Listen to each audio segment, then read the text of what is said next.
کل رات ہم سب ایک سکرین کے سامنے دیوانے ہو رہے تھے۔ ہر گیند پر ہماری سانس رک جاتی تھی، ہر چوک میں ہم شور مچا رہے تھے۔ صاحبزادہ فرحان کے 57 رن، فرخ زمان کے 46، مگر پھر ایک لمحے میں سب کچھ ختم ہو گیا۔ پوری ٹیم 146 رن پر ڈیر۔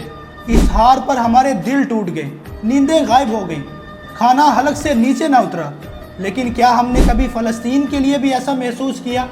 کیا مسجد اقصیٰ کے لیے بھی ہم اتنے بے چین ہوئے؟ وہاں ہمارے ہی بچے خون میں نہا رہے ہیں، ہماری ہی مائیں لٹ رہی ہیں، مسجد اقصیٰ کو مٹانے کی سازش ہو رہی ہے، اور ہم یہاں کھیل کے غم میں سو نہیں پا رہے۔ سوچئے ہماری ترجیحات کتنی بدل گئی ہیں۔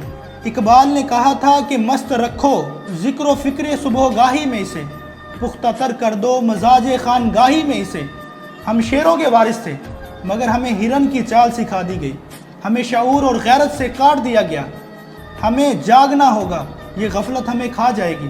مسجد اقصیٰ کا مسئلہ صرف فلسطین کا نہیں، یہ ہماری غیرت کا مسئلہ ہے۔